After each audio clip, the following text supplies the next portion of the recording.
Que la grâce et la paix du Seigneur soient avec vous. Mes chers amis, nous sommes heureux de la grâce qui nous est offerte de nous approcher devant le trône de notre divin Père, notre Dieu Tout-Puissant. Parce que d'éternité en éternité, il est Dieu, et il est un Dieu plein de compassion et également de miséricorde pour tous ses enfants. Et même pour ceux-là qui ne lui servent pas, qui refusent de le servir, le Seigneur use jusqu'à présent de compassion. Mais comme j'aime souvent le dire, c'est que notre Dieu n'est pas seulement un Dieu de compassion, c'est un Dieu de miséricorde, c'est vrai, c'est un Dieu d'amour, mais c'est aussi un Dieu de justice. C'est aussi un Dieu de vengeance. Et c'est ce qui fait de lui le Dieu Tout-Puissant. Et c'est pour cela qu'il est Dieu d'éternité en éternité. Encore, j'espère que vous aviez passé une agréable journée dans la présence du Seigneur, parce que tout ce que nous devons savoir, c'est que dans la présence de Dieu, c'est la joie, c'est la paix, c'est l'amour, c'est la gaieté. Lorsqu'on est serviteur de Dieu, on dépend de Dieu, on est servante du Seigneur, on dépend du Seigneur parce que toute chose concourt au bien de ceux qui aiment Dieu. Donc mes chers amis, soyez bénis et je vous salue tous. Pasteur Gardijan, également ingénieur Hobson, et les autres que je ne vois pas encore, eh bien, soyez salués dans le nom précieux de notre Sauveur Jésus-Christ. Et vous savez tous que le titre de notre émission, c'est « Quelle heure est-il à l'horloge de la parole de Dieu ?» La parole du Seigneur est notre boussole, est notre horloge. C'est elle qui nous aide à nous orienter, c'est elle qui nous guide afin que l'on ne se perde pas. Dans la cohue du temps, des événements, de la confusion qui règne dans ce monde, la parole du Seigneur, lorsqu'elle est là, elle nous éclaire. Et c'est pour cela que nous avons la responsabilité de nous y rendre constamment. D'ailleurs, nous avons la responsabilité d'y rester fermement, d'y demeurer. Pourquoi? C'est parce que, comme a dit le psalmiste, la parole du Seigneur est une lampe à nos pieds. Et je dirais même un phare à nos pieds et une lumière sur nos sentiers. Quelle heure est-il à l'horloge des Saintes Écritures? Aujourd'hui encore, nous allons continuer avec la trompette, la 5e trompette. Nous allons lire dans le psaume 92.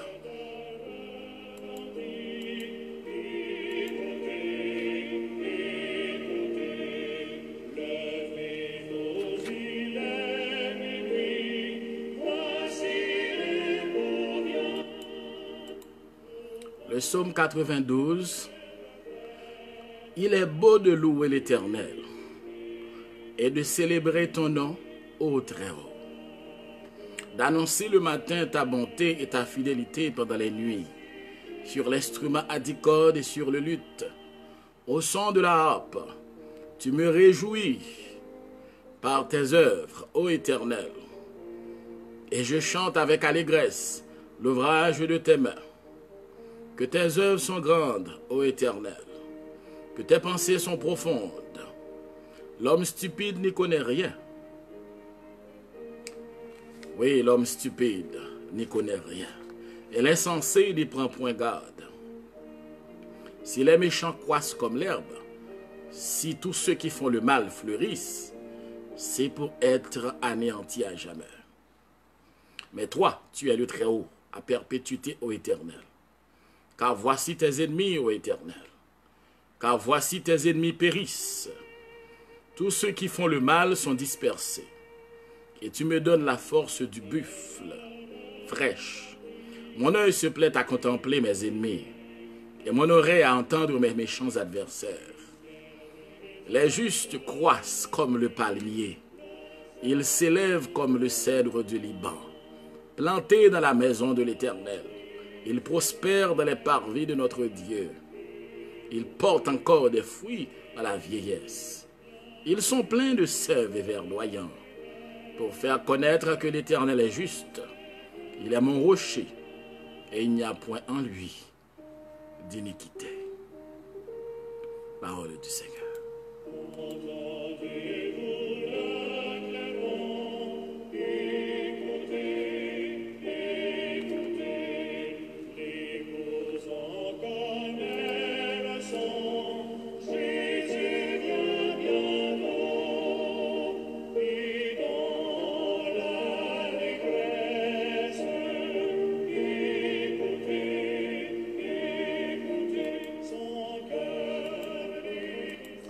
Nous allons prier le Seigneur. Dieu de merveille, Dieu de toute éternité, tu es merveilleux, grand, lent à la colère et riche en bonté. Nous t'adorons et te louons, Seigneur. Je te remercie pour la grâce, Seigneur, ta grâce, ta bonté, ta fidélité. Merci pour toutes les bénédictions dont nous sommes l'objet de ta part, souverain des cieux.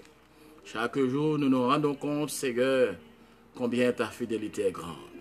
Ta miséricorde est profonde et tes compassions sont merveilleuses. Ô Dieu, trois fois saint, nous te remercions pour ta bonté. Merci, Seigneur, pour le salut éternel. Merci pour le sang de notre Sauveur Jésus-Christ qui a coulé pour nous donner la vie. Merci pour cette journée passée sous ta protection. Merci de ta grâce, de ton amour, de ta bonté. Et merci, Seigneur, pour les merveilles que tu as opérées dans la vie de tes serviteurs et même dans la vie de ceux-là qui ne te connaissent pas encore ou qui refusent de te connaître, Seigneur. Tu continues à faire des merveilles parce que tu es un Dieu de bonté, de miséricorde. Merci, Seigneur, pour nos amis où qu'ils se trouvent. Et nous savons que tu es toujours là, dans leur cœur, dans leur foyer, dans leur famille, où qu'ils se trouvent, Seigneur, afin de les accompagner, parce que tu nous avais promis que tu seras avec nous jusqu'à la consommation des siècles. Merci, Seigneur, pour ta grâce, ta bonté, ta fidélité. D'ailleurs, bénir, oh Dieu, ceux-là qui sont avec nous. Oh Dieu, Pasteur Gardi et les membres de son assemblée et d'autres personnes, Seigneur, nous te supplions de les visiter.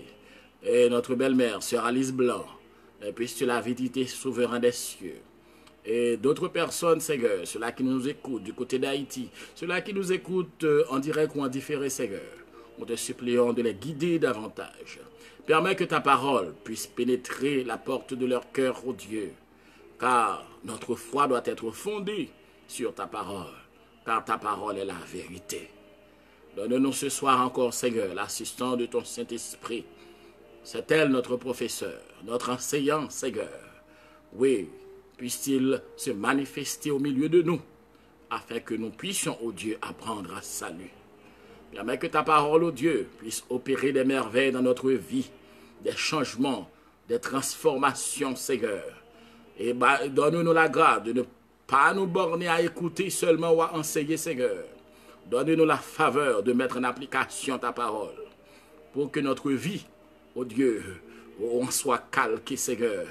Donne-nous cette grâce, car tu reviens chercher ceux-là qui ont mis en application ta parole.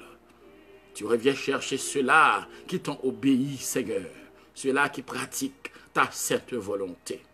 Donne-nous cette grâce, Seigneur, de ne pas nous borner à écouter ou à enseigner seulement, mais de mettre en application ta parole dans notre vie, ô Dieu, afin que lorsqu'on nous voit, ô Dieu, on a besoin de dire qu'on est serviteur de Dieu, qu'on est servante du Seigneur, mais nos comportements, nos attitudes, notre façon d'intervenir, ô Dieu, puissent témoigner de notre appartenance, de notre chrétienté, Seigneur. De faire au-delà de nos pensées, Seigneur, tandis que nous te demandons de visiter ceux-là qui sont tombés malades. Ils sont nombreux, ceux-là encore, qui sont fauchés par ce virus très bizarre, Seigneur, qui continue à porter des coups de boutoir dans ce monde. Nous te supplions, ô Dieu, oh, de saisir, d'encourager, de réconforter ceux-là, ô Dieu, oh, qui travaillent jour et nuit afin de prendre soin de ceux-là, ô Dieu, qui sont frappés par la maladie. Nous te supplions d'intervenir, ô Dieu. Donne-leur la grâce, la capacité, la force, afin qu'ils puissent faire œuvre qui vaille. Qu'ils puissent, ô Dieu, travailler au-delà, ô Dieu, du montant qui leur est alloué, Seigneur, pour ce travail. De faire au-delà de nos pensées, de notre entendement, Dieu, trois fois saint. Puisses-tu te manifester avec nous, ô Dieu. Car sans toi, nous ne pouvons rien faire. Au nom de Jésus-Christ, ton Fils, notre divin Rédempteur, nous te prions, celui auquel soit la louange et la gloire, l'honneur, la magnificence, au siècle des siècles. Amen.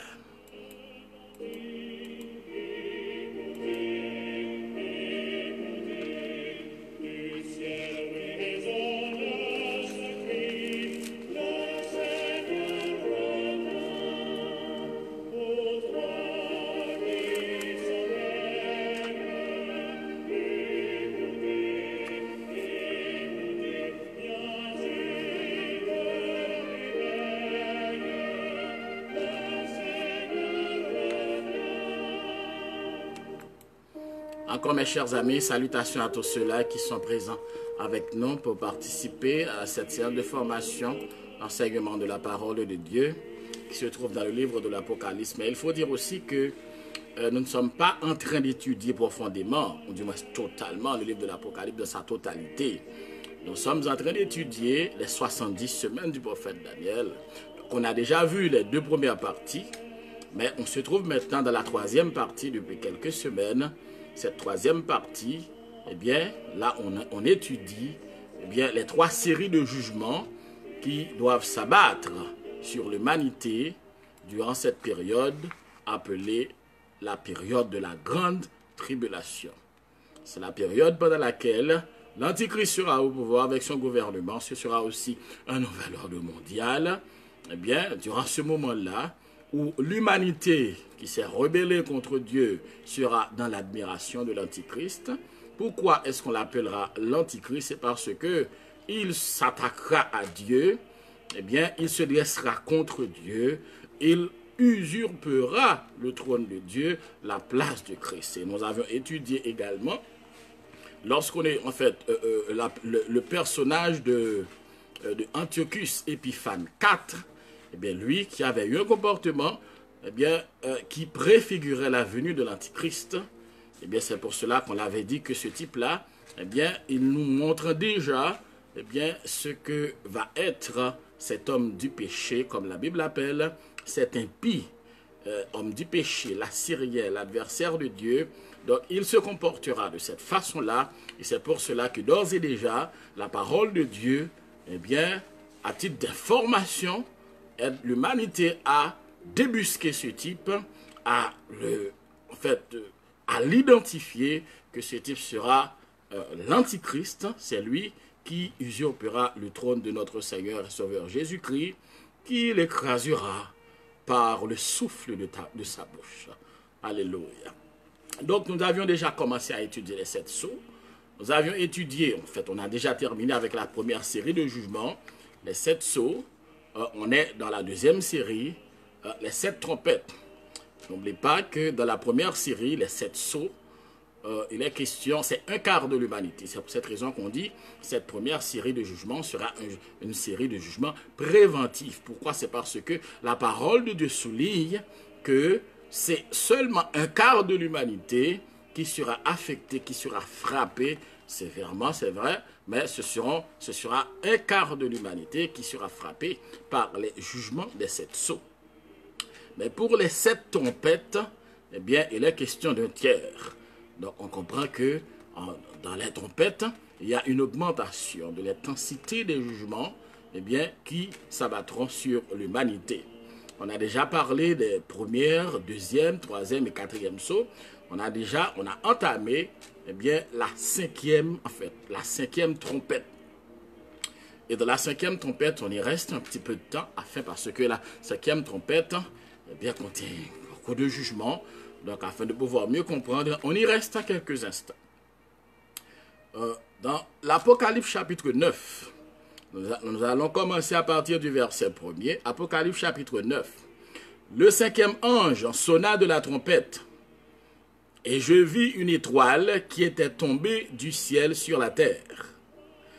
La clé du puits de l'abîme lui fut donnée, et elle ouvrit le puits de l'abîme, et il monta du puits une fumée, comme la fumée d'une grande fournaise. Et le soleil et l'air furent obscurcis par la fumée du puits. On était arrivé là. De la fumée sortirent des sauterelles qui se répandirent sur la terre. Et il leur fut donné un pouvoir, comme le pouvoir qu'ont les scorpions de la terre. Et il leur fut dit de ne point faire de mal à l'herbe de la terre, ni à aucune verdure, ni à aucun arbre, mais seulement aux hommes qui n'avaient pas le sceau de Dieu sur leur front. Parole du Seigneur.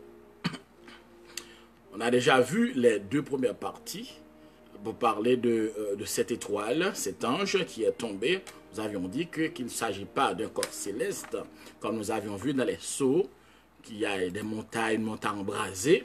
On peut parler à ce moment-là de corps céleste, mais ici, il ne s'agit pas de corps céleste. Pourquoi? C'est parce que les explications que l'apôtre Jean nous a données, eh bien, nous aident à comprendre qu'il s'agit eh bien, d'un corps céleste, d'une étoile, mais une étoile personnifiée. Donc, il s'agit d'un personnage. Pourquoi? C'est parce que on dit qu'à cette étoile est remis la clé de l'abîme. Donc, nous avions dit qu'il s'agit d'une autorité céleste, d'une entité céleste, eh bien, qui est descendue. Donc, au verset 3e, nous étions arrivés, de la fumée sortir des sauterelles qui se répandirent sur la terre, et il leur fut donné un pouvoir comme le pouvoir qu'ont les scorpions de la terre.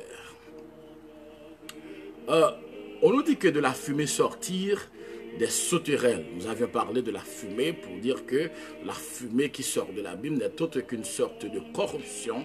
La fumée de corruption, de l'immoralité, tout cela s'abattra dans l'humanité, se répandra sur toute la terre. Mais on dit aussi que sortiront des sauterelles. Dans les Saintes Écritures, bien-aimés, en fait, bien avant dans les Saintes Écritures, on dit que dans la nature, les sauterelles sont des animaux. Les insectes appartenant à l'ordre des orthoptères, ce sont des animaux, eh bien, qui aiment la chaleur. Des animaux qui aiment la chaleur, eh bien, et également, ce sont des animaux, mes chers amis, qui se déplacent par milliers et peuvent ravager des récoltes entières, causant à l'homme de gros ennuis. Ce sont des animaux qui font énormément de ravages. D'ailleurs, la parole de Dieu nous en parle énormément dans Deutéronome chapitre 28, le verset 38, 2 Chroniques chapitre 7, le verset 13, Psaume 105, le verset 34, Joël 2, le verset 25, et Nahum chapitre 3, le verset 15. La parole de Dieu nous en parle. Pourquoi? C'est parce que dès que tu vois sauterelle dans les Saintes Écritures, eh bien, tu vois la colère de Dieu. Pourquoi? C'est parce que dans la parole de Dieu, les sauterelles sont toujours associées à la colère de Dieu ou au jugement du conseil divin. Donc, lorsque la Bible nous dit que des sauterelles eh bien, sortent donc tu vois là encore un autre niveau dans le jugement du Seigneur qui s'abattra sur l'humanité. Or, n'oublie pas que la plaie des sauterelles avait déjà frappé l'Égypte. C'était une des plaies qui avait frappé l'Égypte, qui avait détruit de façon stupéfiante, causé même, en fait, parce que la Bible nous dit qu'une nuée de sauterelles, eh bien, avait ravagé les récoltes et la végétation égyptienne. Donc, c'est à ce moment-là que l'Égypte, en fait, parce que le pharaon refusait de laisser aller le peuple d'Israël, le Seigneur avait frappé l'Égypte par une plaie, ce qu'on appelle une plaie de sauterelles. Donc, l'histoire nous dit aussi, bien aimé, que la capacité de nuisance de ces sauterelles qui sont associées au jugement de Dieu, atteindra toute la terre et pourra frapper partout et sur la planète. Et ces sauterelles ravageront des récoltes. Donc, ces animaux causeront d'énormes dégâts. Mais la Bible nous dit que ces sauterelles sortent de l'abîme.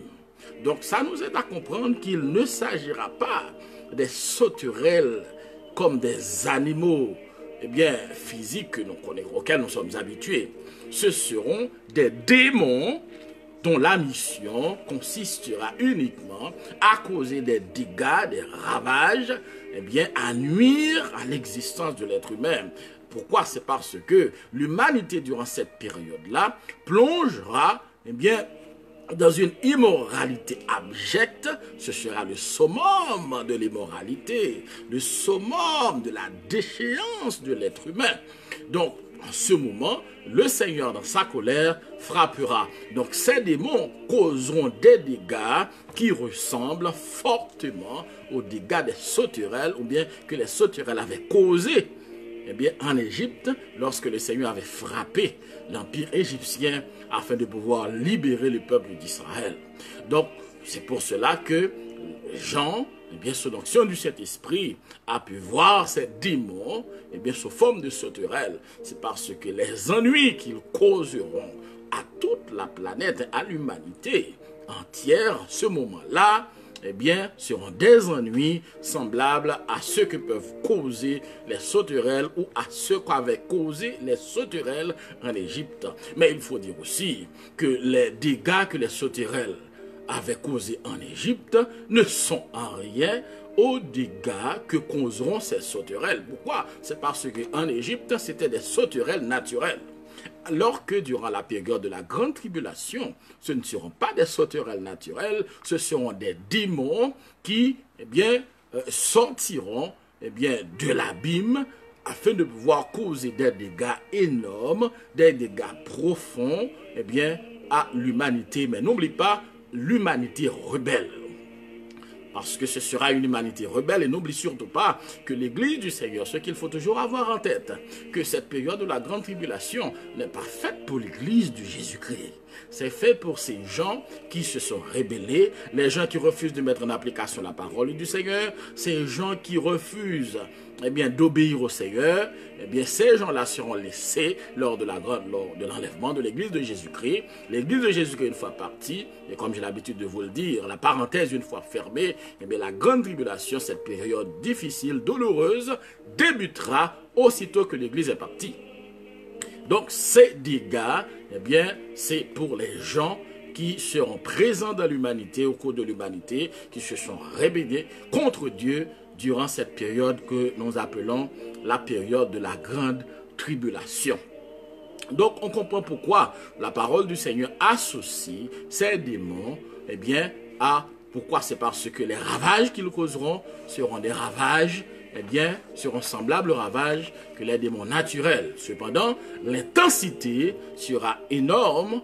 Pourquoi? C'est parce que ce ne seront pas des sauterelles naturelles, ce seront des démons qui sortiront de l'abîme pour causer des dégâts énormes à cette humanité qui s'est rebellée contre le Seigneur Tout-Puissant.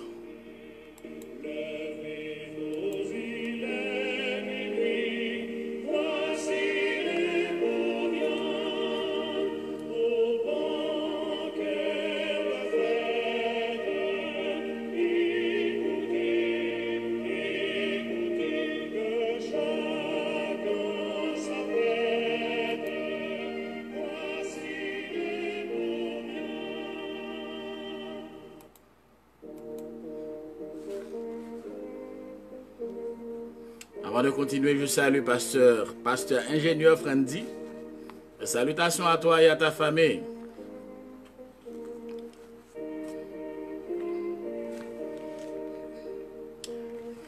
Et non seulement dans le verset 3, on nous dit que de la fumée sortirent des sauterelles qui se répandirent sur la terre. Et nous poursuivons. Et il leur fut donné un pouvoir comme le pouvoir qu'ont les scorpions de la terre. Un pouvoir comme les scorpions de la terre. Dans le psaume 105, du verset 33 au verset 35, la parole de Dieu nous dit que pendant la plaie d'Égypte, nous parlons des sauterelles, les sauterelles avaient recouvert tout le pays d'Égypte. Donc cela nous aide à comprendre que les dégâts que causeront ces sauterelles spirituelles, surnaturelles, ces démons, eh bien, ce seront des dégâts sur toute la planète. Ce seront des dégâts internationaux, des dégâts mondiaux. Et les dégâts ne seront pas, eh bien, confinés dans un seul pays. Mais non, comme c'était le cas pour l'Égypte. Les dégâts seront sur toute la terre, atteindront tous les pays de la planète. Les scorpions, mes chers amis, Dans la nature, on nous dit que les scorpions sont des animaux qui appartiennent à la classe des arachnides. On nous dit aussi que ces animaux possèdent 4 pattes. On donne énormément d'informations sur ces animaux appelés scorpions. On dit également, bien aimé, que parmi ces animaux, il y en a 24 espèces qui peuvent causer des grandes convulsions et même de paralysie. Donc, ces hordes démoniaques disséminées aux 4 coins de la terre, mes chers amis, provoqueront des dégâts, à la manière des sauterelles, et également comme des piqûres des scorpions. Piqûres des scorpions. Parce qu'on nous dit que la piqûre de ces animaux, peuvent provoquer de grandes convulsions. Oui, la piqûre de ces animaux peuvent provoquer de très très grandes convulsions. Et en comprenant que ce ne seront pas encore des scorpions naturels, ce seront des dégâts. Les dégâts qu'ils causeront, ce seront des animaux. En fait, l'apôtre Jean a vu ces animaux, a vu ces esprits qui se présentent sous forme de scorpions. Leur piqûre ressemblera à des piqûres de scorpions. En fait, c'est une comparaison. Pourquoi? C'est parce que ce seront des démons qui auront une capacité de nuisance exceptionnelle pour ces moments de détresse, parce que les scorpions, de façon, en fait, ces animaux physiques du monde naturel, causent aussi des dégâts, mais ces dégâts que causeront ces démons, comparés aux piqûres des scorpions naturels, augmenteront énormément en intensité. Pourquoi? C'est parce que ce sera un moment très spécial, un moment de jugement, de jugement pour toute l'humanité, cette humanité qui s'est rébellée contre Dieu. Donc on comprend pourquoi, bien-aimé, que la parole du Seigneur compare, ces piqûres des scorpions, ces piqûres de démons à des piqûres des scorpions naturels. Alors encore, il faut dire que personne ne va s'asseoir un beau jour et voir des scorpions en train de marcher dans les rues. Il faut dire que notre Seigneur est capable de provoquer ça parce qu'il est tout puissant. Parce que depuis quelque temps, il est question de l'interprétation des prophéties bibliques au premier degré. C'est parce qu'avec l'évolution des procédés scientifiques, avec l'évolution de la nature, donc il y a des choses qui sont dites dans les Saintes Écritures et le Seigneur nous aide à comprendre que ces choses peuvent être d'application parce que le Dieu de la Bible a assez de puissance et de pouvoir pour les réaliser parce qu'il est Dieu d'éternité en éternité. Mais lorsque nous comprenons ce que l'apôtre Jean a dit, l'apôtre Jean a vu ces esprits qui sortent de l'abîme, qui provoquent des piqûres comme des sauterelles, mais qui provoquent des piqûres comme des piqûres de scorpions. Ce sont des piqûres extrêmement douloureuses qui font des dégâts et qui sont épouvantables. Donc on comprend que l'homme fera face à d'énormes ennuis, des ennuis auxquels l'homme n'a jamais eu à faire face au cours de son humanité. Et comme le Seigneur Jésus-Christ l'avait dit, si ces jours n'étaient pas abrégés, personne ne serait sauvé.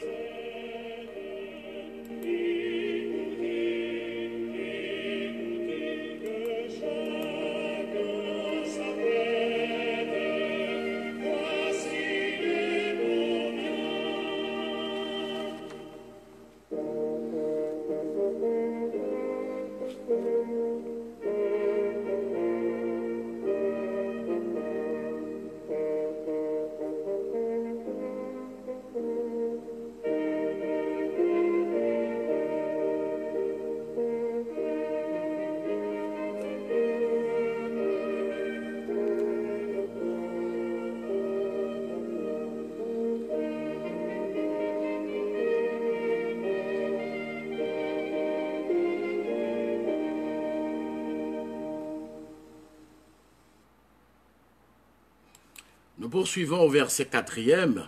Il leur fut dit de ne point faire de mal à l'herbe de la terre, ni à aucune verdure, ni à aucun arbre, mais seulement aux hommes qui n'avaient pas le sceau de Dieu sur le front. fois, on se demande pourquoi le Seigneur fait cette exception. N'oubliez pas, depuis le début des séries du jugement de Dieu, nous remarquons qu'à plusieurs reprises, le Seigneur intervient pour faire un geste. Et le Seigneur est intervenu pour arrêter le déferlement de sa colère afin qu'il puisse marquer de son sceau, et pas de n'importe quel sceau, de son sceau royal. Ces serviteurs de Dieu, les 144 humains, nous avions étudié cela. Nous avions vu également le Seigneur est intervenu pour parler à ceux-là qui sont victimes du gouvernement du nouvel ordre mondial de l'Antichrist.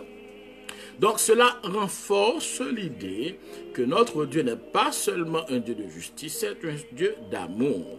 Donc même quand le Seigneur est en colère, sa miséricorde ne lui quitte pas. Même quand le Seigneur, même au fort de sa colère, au fort de sa vengeance, parce que la parole du Seigneur nous dit que le jour du Seigneur est comme un jour de ténèbres, un jour de vengeance, un jour de terreur. Les prophètes Sophonie, Agé, Zacharie, Jérémie, nous comblent de passages où le Seigneur déclare péremptoirement que le jour du Seigneur est un jour de colère, un jour de terreur pour l'humanité et aussi un jour de ténèbres. Mais n'oublie pas, mes chers amis, même au fort de la colère du souverain des cieux, sa miséricorde, comme le psalmiste a dit dans le psaume 136, car sa miséricorde durera toujours. Donc on comprend pourquoi le Seigneur fait cette exception. Il dit, il leur fut dit de ne point faire du mal à l'herbe de la terre. Regardez bien, bien aimés, ces démons viennent du sous-monde. Ces démons viennent du sous-monde. Nous avons étudié un petit peu le séjour des morts, la partie la plus profonde du séjour des morts, où ces démons sont incarcérés depuis la nuit des temps. Ces démons sont montés pour causer des ennuis énormes à l'humanité, et surtout à l'humanité qui s'est rebellée contre Dieu.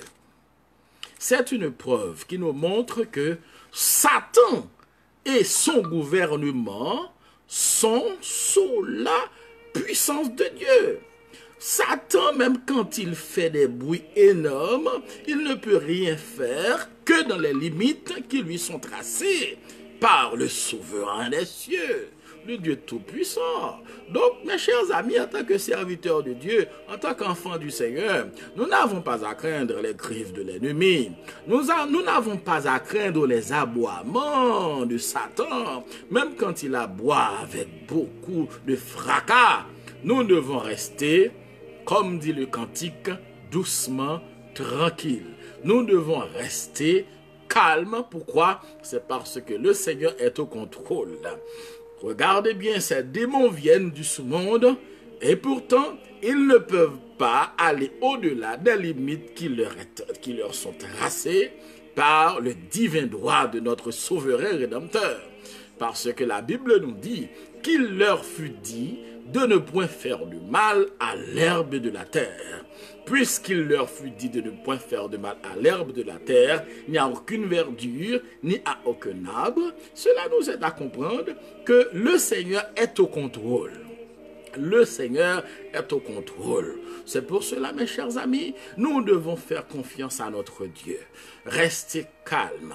Au fort de la tempête, au fort des aboiements de l'ennemi, il faut rester calme. Pourquoi? C'est parce que notre Dieu est au contrôle.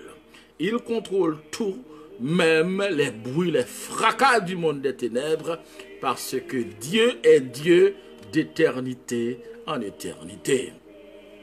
La puissance ravageuse de ces démons, mes chers amis, est faite, qui viennent du sous-monde, qui viennent de l'abîme, aurait pu causer d'énormes dégâts. Mais le Seigneur leur dit, c'est vrai, je vous autorise à piquer l'être humain. Je vous autorise à leur causer d'énormes dégâts. Je vous autorise à ravager leurs récoltes, leurs plantations. Cependant, ne faites point de mal à l'herbe de la terre, ni à aucune verdure, ni à aucun arbre. On comprend. On ne peut même pas parler de récolte sans les arbres. Les arbres sont présents à côté des récoltes, sont présents la verdure. Mais c'est pour te montrer, bien-aimé, la précision de la parole de Dieu. Le Seigneur a sous son contrôle même les plus petits détails. Alors on comprend pourquoi le Seigneur a dit que même les cheveux des têtes de ses serviteurs sont comptés. Donc en tant que servante ou serviteur du Seigneur, pourquoi as-tu peur? Parce qu'il est dit dans les Saintes Écritures que même les cheveux de ta tête sont comptés. Donc, puisque les cheveux de ta tête sont comptés, eh bien, tout ce que tu as à faire, c'est de rester fidèle, continuer à mener une vie de prière, une vie de consécration, rechercher la présence de Dieu, mène une vie pour le Seigneur, et tu verras sa puissance s'accomplir. Pourquoi? C'est parce que la puissance du Seigneur s'accomplit toujours dans la vie de ses enfants. Des fois, ça s'accomplit avec beaucoup de fracas. Mais des fois, ça s'accomplit lentement, graduellement. Pourquoi? C'est parce que notre Dieu est Dieu d'éternité en éternité. Il leur fut demandé de ne point faire du mal à la terre. Il n'y a aucune verdure. Donc, c'est important de savoir, mes chers amis, que l'arbre joue un rôle important dans la vie de l'être humain. Nous savons que l'arbre est un producteur d'oxygène. On dit aussi que l'arbre est un purificateur d'air et une source de vie. On dit, bien aimé, que les arbres séquestrent le CO2 dans l'atmosphère, puis le transforment et le rejettent sous forme d'oxygène. On dit que l'arbre est également un générateur de pluie.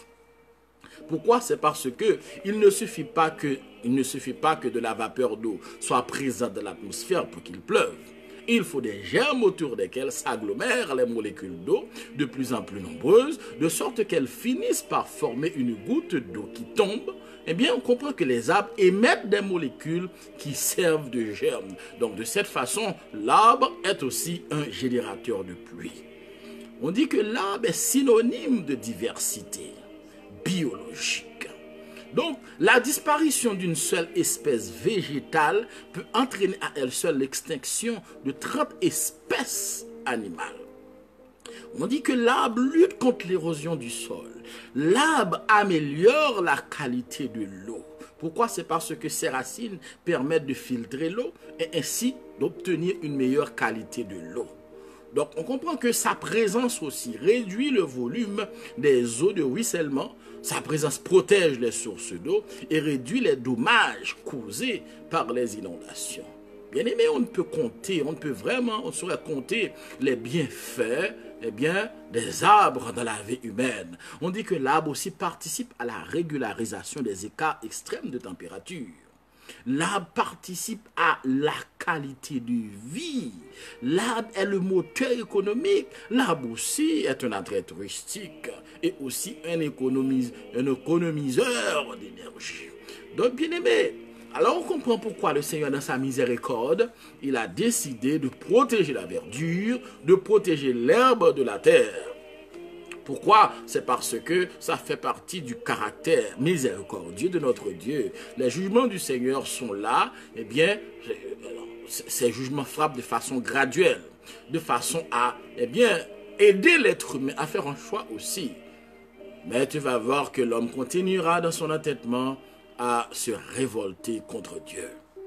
L'âme joue un rôle psychologique. L'arbre participe même dans la vie. Faire disparaître l'arbre, c'est enlever la vie de la terre. Donc le Seigneur a limité les dégâts pour dire à ces démons de ne point faire du mal. D'ailleurs, c'est la négation la plus forte. Ça veut dire qu'il leur est fortement demandé, avec autorité, de ne point faire de mal à l'herbe de la terre, ni à aucune verdure, ni à aucun arbre.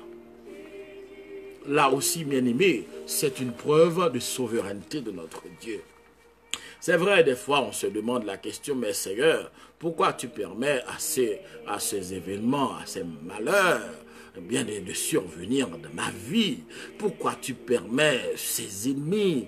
Pourquoi tu permets ces contretemps? Mais Seigneur, où es-tu? Le Seigneur est là, mes chers amis.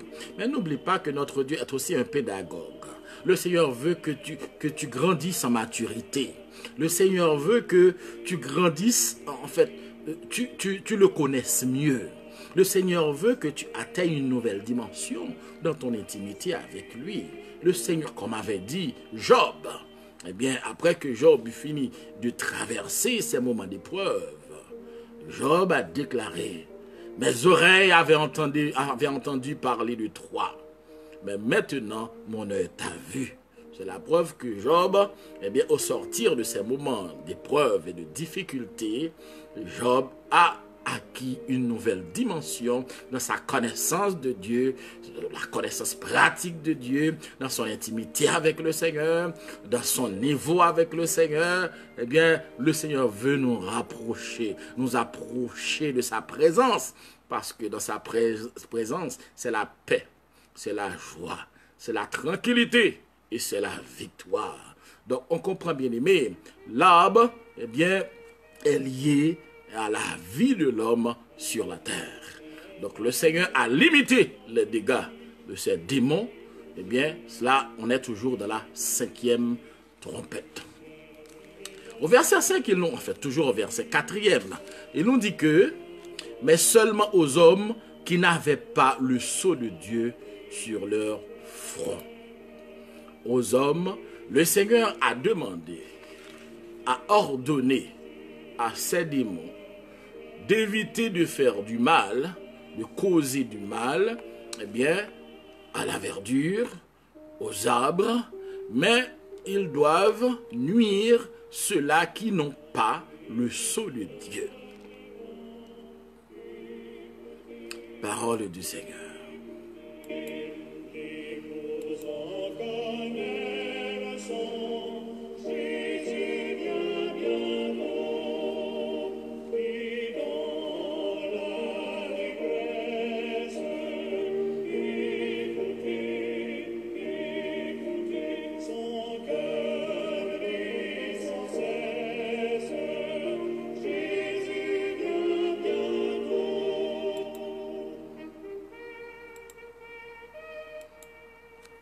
Je profite pour saluer mes amis, frère Italis et frère Jean-Fritz Morange, le secrétaire général de la mission de l'Église de Dieu du dernier temps d'Haïti. Amen. Soyez bénis, mes chers amis. Frère Alex, sois béni, serviteur de Dieu.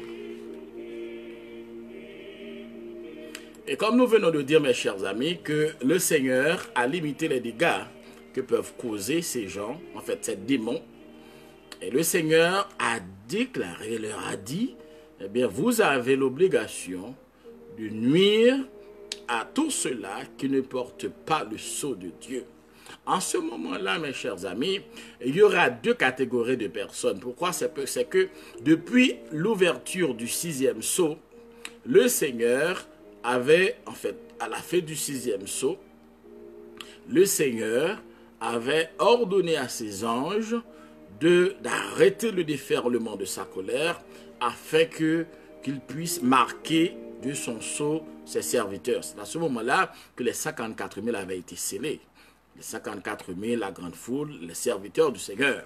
Donc, n'oubliez pas que bien avant, il y a d'autres personnes qui avaient aussi d'autres marques. C'est la marque de la bête. La marque de la bête. Soit marque ou bien sceau. Là, il est important de savoir, mes chers amis, que lorsqu'on parle de la bête, ça c'est l'Antichrist. La Bible nous parle de la bête qui monte de la mer, de l'Apocalypse chapitre 13.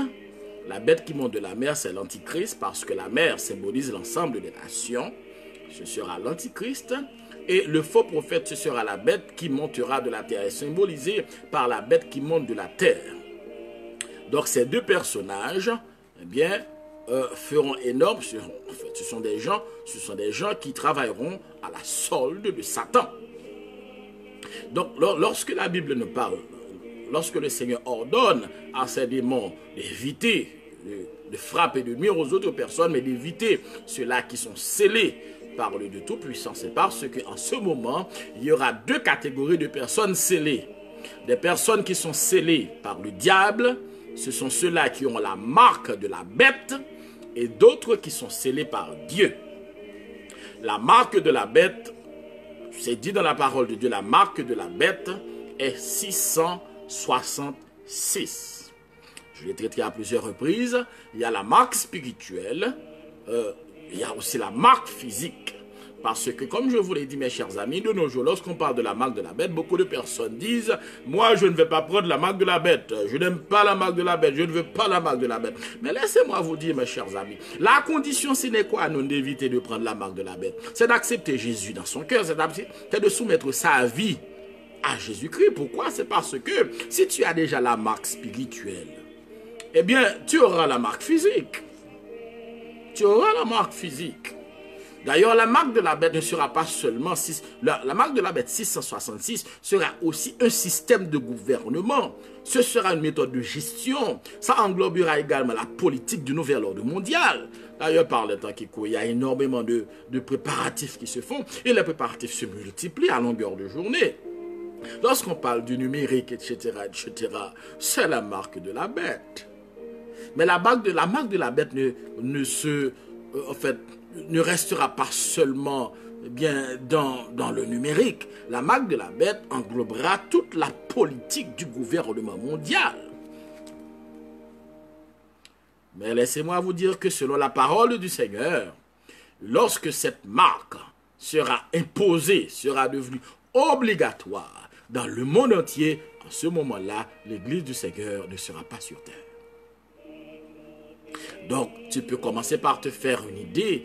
Lorsque tu vois les préparations augmentent énormément en intensité, tu peux déjà comprendre que c'est parce que la parenthèse est près de se fermer. L'Église du Seigneur est prête de partir. Le monde des ténèbres commence à respirer l'odeur du départ de l'Église de Jésus-Christ.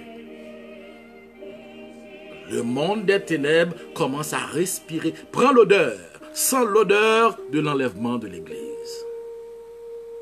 Donc toi, tu dois commencer, continuer à te préparer, rester fidèle au Seigneur, afin de ne pas manquer, de ne pas rater ce rendez-vous, parce que c'est un rendez-vous à ne pas rater, le rendez-vous de l'enlèvement de l'Église de Jésus-Christ. Donc, retournons à nos moutons. Les hommes qui n'avaient pas le sceau de Dieu. Donc, il y aura deux catégories de personnes. Les gens qui ont le sceau de Dieu, par exemple les 54 000 qui avaient été scellés depuis la fin de l'ouverture du 6e sceau.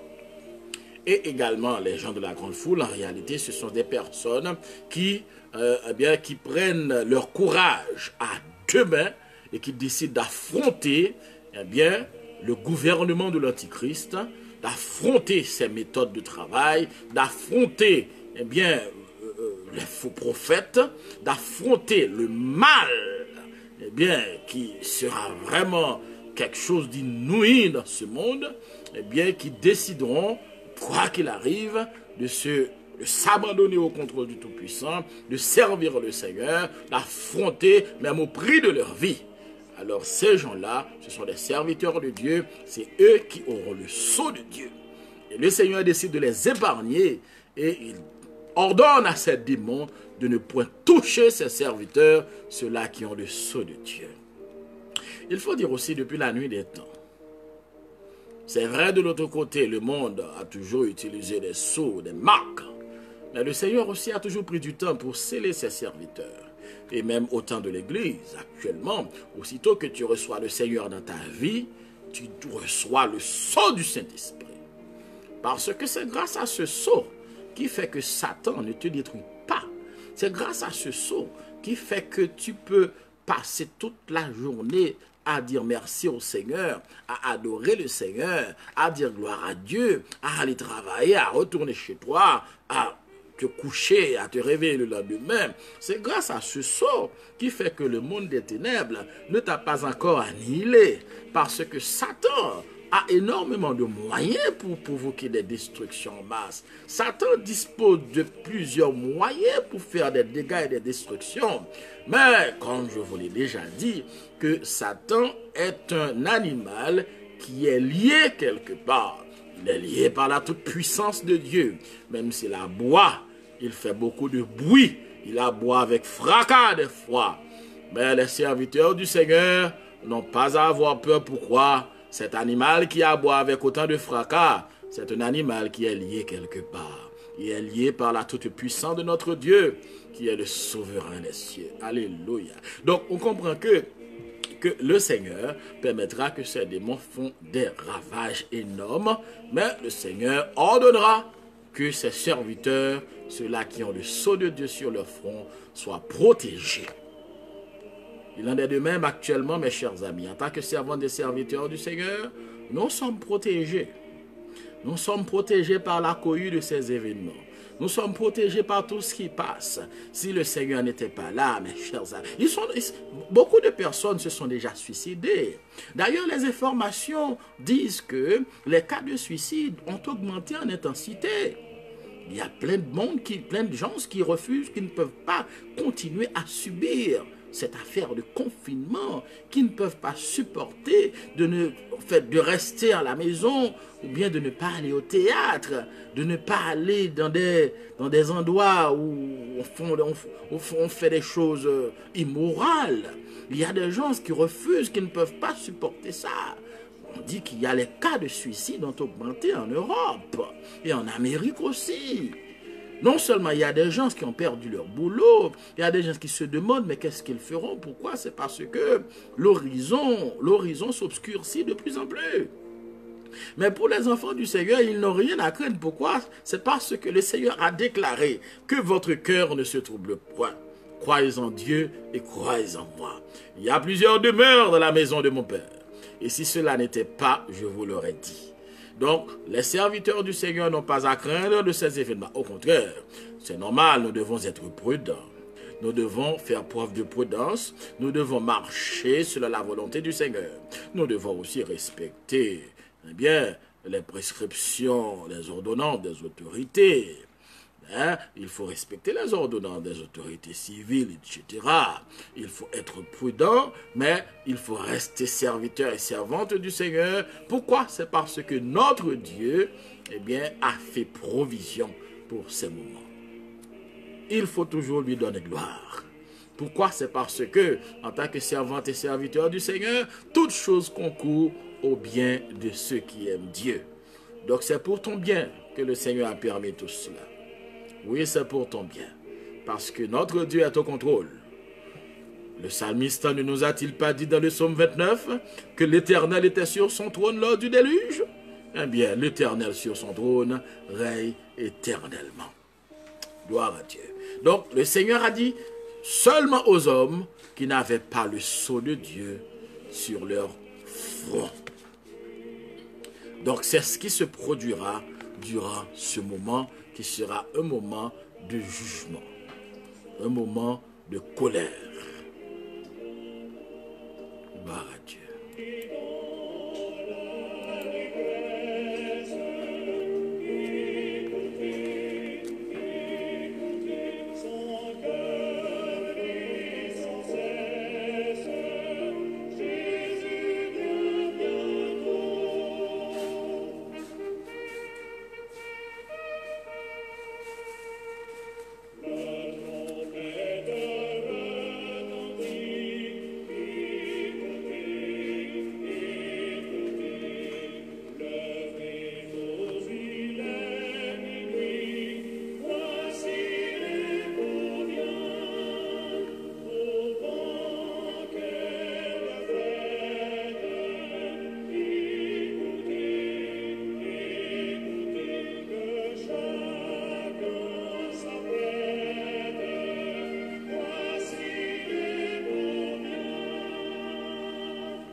Donc c'est là qu'on décide de s'arrêter, mes chers amis. Vous pouvez voir que la 5e trompette est un petit peu longue. C'est pour cela que nous prenons le temps, afin que tu puisses bien comprendre Pourquoi? C'est parce que bien avant d'entamer ces 3 derniers jugements de la série des trompettes, eh bien, le Seigneur avait envoyé, et c'est ce qui se produira durant la période de la grande tribulation, après ces jugements, les 4 premiers sons de trompette, les 4 premiers jugements de trompette, le Seigneur, eh bien, encore dans sa miséricorde, eh bien, aidera l'humanité à comprendre que malheur, malheur, malheur, parce que les 3 autres sons de trompette qui restent, eh bien, ce sont des jugements très, très, très difficiles à supporter. Donc, c'est pour cela, mes chers amis, que je prends du temps pour que l'on puisse vraiment bien comprendre ce qui attend la révolte de l'humanité, ce qui attend sa rébellion, eh bien, et comment le Seigneur entend punir sévèrement les rebelles.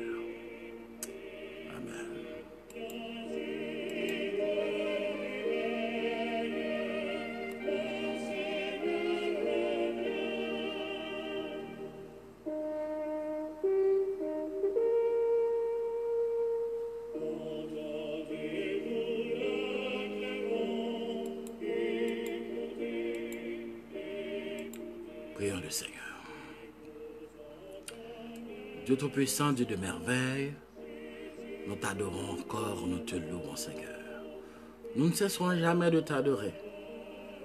D'ailleurs, après l'enlèvement de ton Église, après ton retour, dans ton royaume, dans ton palais, dans ta présence, la joie, l'adoration, la gloire, ô Dieu, sera pour nous comme des pains quotidiens.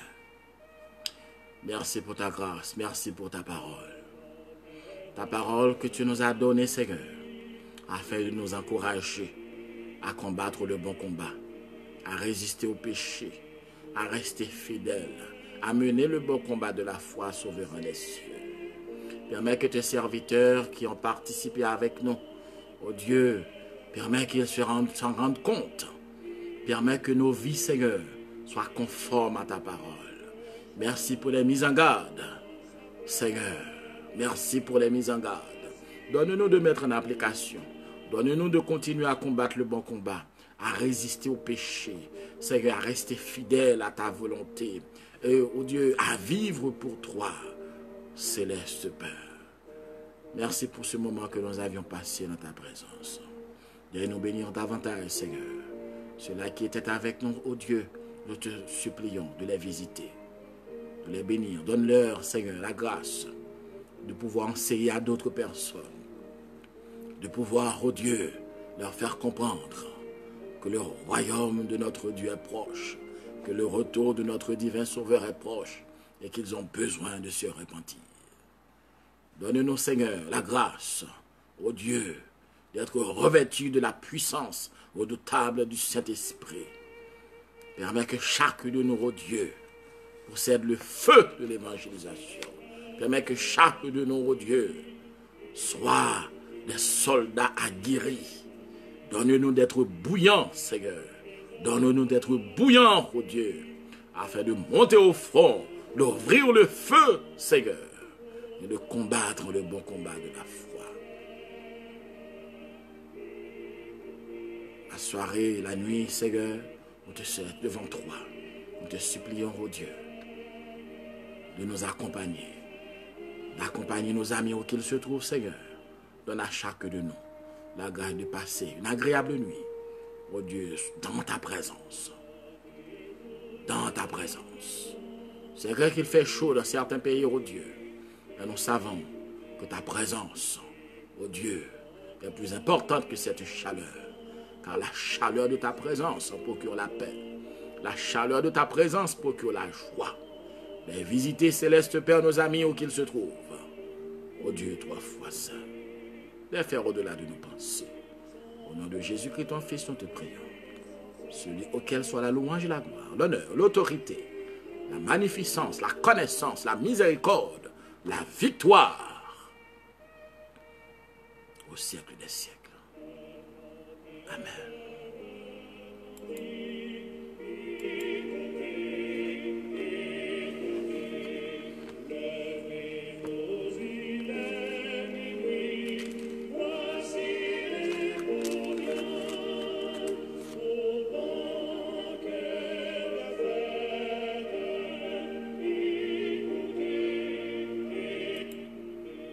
Donc encore une fois, mes chers amis, je vous rappelle que ces paroles vraiment sont dures à entendre. Il y a des gens qui ont peur du livre de l'Apocalypse. Mais le Seigneur nous aide à comprendre. Ce n'est pas seulement dans le livre de l'Apocalypse où le Seigneur fait comprendre eh bien, comment sera la manifestation de sa colère. Si tu lis les livres des prophètes Jérémie, Isaïe, Ézéchiel, Daniel, Joël, Sophonie, Habakkuk, le Seigneur donne des avertissements. Donc les 66 livres, mes chers amis, regorgent d'informations concernant le salut, regorgent d'enseignements concernant la repentance, mais aussi fourmillent d'informations concernant la colère de notre Dieu, afin que nul ne prétexte l'ignorance, afin que nul ne dise « je n'étais pas au courant ». Tout cela est inscrit dans la parole du Seigneur. Ce n'est pas pour nous faire peur, mais c'est pour nous dire la vérité. La vérité. Le Seigneur nous donne ces informations, bien-aimés, afin que l'être humain puisse faire des choix rationnels et des choix responsables. Ah, l'être humain aime parler de la rationalité, n'est-ce pas? L'être humain est doué de raison. Eh bien, le Seigneur donne des informations afin que l'homme, mortel bien entendu, puisse faire des choix responsables. Parce que le Seigneur n'a pas un affaire à envoyer des gens. Mais si la personne décide d'y aller, eh bien ça c'est sa volonté. Le Seigneur donne ces informations afin que eh bien, ces gens puissent faire des choix responsables. Et c'est pour cela que, ceux-là qui n'ont pas encore fait la paix avec le Seigneur, je te demande, mais qu'est-ce que tu attends? Tout le monde recherche un emploi actuellement. Tout le monde, ceux-là qui ont perdu leur emploi, eh bien, font des recherches par-ci et par-là, afin de trouver, eh bien, un emploi, afin de faire des choses, etc. Mais toi, pourquoi ne recherches-tu pas Dieu? Tu dépends de l'argent pour aller faire des démarches. Alors que pour trouver Dieu, tu n'as pas besoin de dépenser de l'argent. Tu n'as même pas besoin d'apporter ton CV. Tout ce que tu dois apporter pour que tu puisses trouver Dieu, c'est ta foi. Crois au Seigneur Jésus-Christ et tu seras sauvé.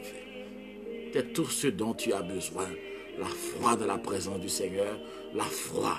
Et laissez-moi te dire que ce salut, cette main, la main du Seigneur Jésus-Christ est tendue dans ta direction avec le salut qu'il continue à t'offrir.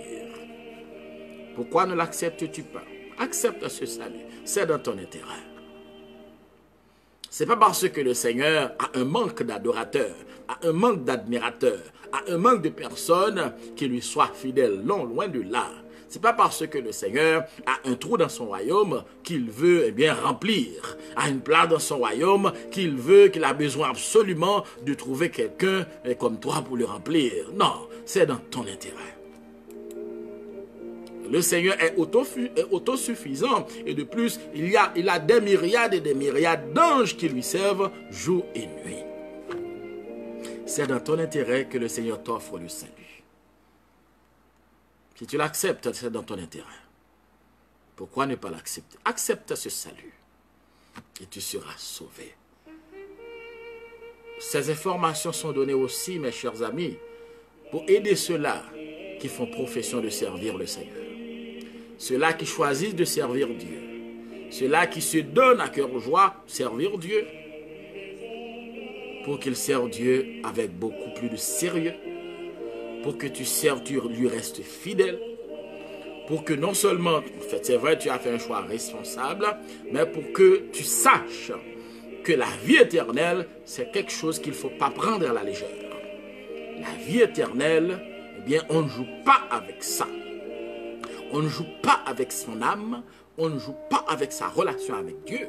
Et nous comprenons pourquoi le Seigneur Jésus-Christ avait déclaré, si ton œil est pour toi une occasion de chute, mieux vaut que tu ailles avec le Seigneur dans son royaume avec un seul œil, au lieu que tu aies les deux yeux et que tu ailles périr dans l'enfer. Si ton bras est pour toi une occasion de chute, mieux vaut que tu ailles dans le royaume de Dieu avec un seul bras, étant manchot, au lieu d'avoir les deux bras et d'aller périr dans le feu éternel.